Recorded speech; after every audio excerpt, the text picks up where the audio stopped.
दोस्तों ये बात जब की है जब मेरे पिता जिंदा थे। ये बात उन्होंने मुझे बताई थी जब मैं 10 या 12 साल का था। हमारे गांव में एक बहुत भयानक जंगल है। अक्सर जब भी मैं गांव जाता हूँ तो उस जंगल में ज़रूर जाता हूँ। पर खैर बात पर आता हूँ। मेरे पिताजी ने बताया कि एक दिन मैं उस जंगल के रास्ते घर जा रहा था। शाम हो चुकी थी, चारों तरफ सन्नाटा था। तभी मुझे एक बकरी के बच्चे की आवाज़ आ रही थी। मैंने इधर उधर देखा पर मुझे वहाँ कोई नहीं दिखाई दिया। फिर मैं अपने घर को चल दिया।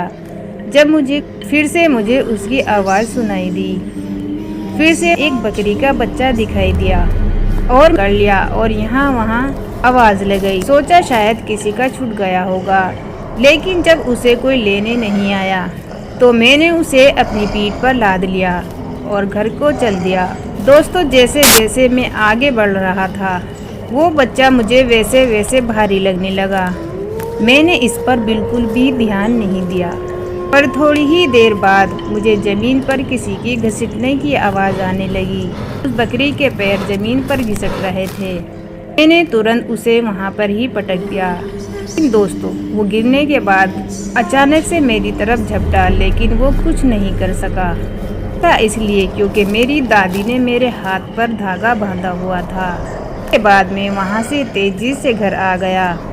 ये दोस्तों ये घटना तो आम हो चुकी है, कई लोगों के साथ हुई होगी, न कहीं इसमें कुछ तो सच्चाई होगी। तो ये हर कहीं से ये कहानी क्यों आ रही है, वाली बात है। एक कहानी और सुनाता हूँ कि मेरे पिताजी ने बताया था। मेरे पिताजी गांव से करीब 50 किलोमीटर दूरी पर शादी में गए थे। उस वक्त मेरे दादा घर पर अकेले थे और दादी उस टाइम इस दुनिया में नहीं थी।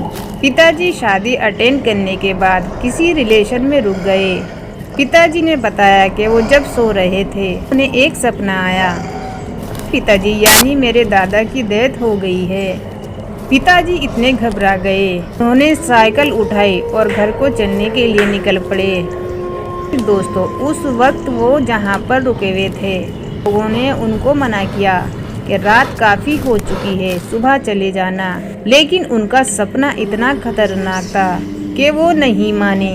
तुरंत ही वो वहाँ से घर के लिए निकल गए। में गांव के अंदर जाने से एक पीपल का पेड़ है। मेरे पिताजी उस तक पहुँचे। उनकी नज़र पीपल के पेड़ के नीचे पड़ी। उन्हें देखा कि एक साधु भेष में कोई उन्हें लगा कि कोई पहुँचा हुआ साधु है। पिताजी ने साइकिल खड़ी करी और उसके पास चले गए।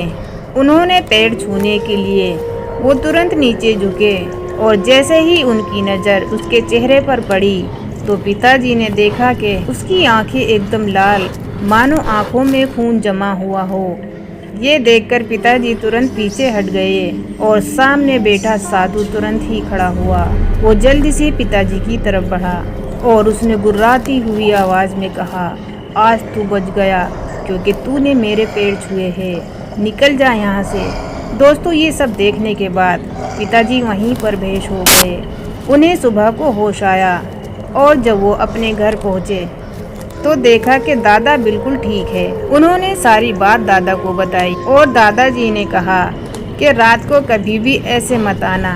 और हाँ वो ब्राह्मण राक्षस था, तूने उसके पैर छुए इसलिए सब कुछ ठीक है। पर दोस्तों मैं आप सभी को कहना चाहता हूँ कि जल्दबाजी में किए गए काम हमेशा गलत होते हैं, तो ज़रा सोच समझकर फैसला लेना चाहिए। ऐसे अकेले तो बिल्कुल नहीं जाना चाहिए। दोस्तों आशा करती हूँ कि आपको मेरी ये कहानी पसंद आई होगी। कमेंट और लाइक कर ज़रूर बताएं।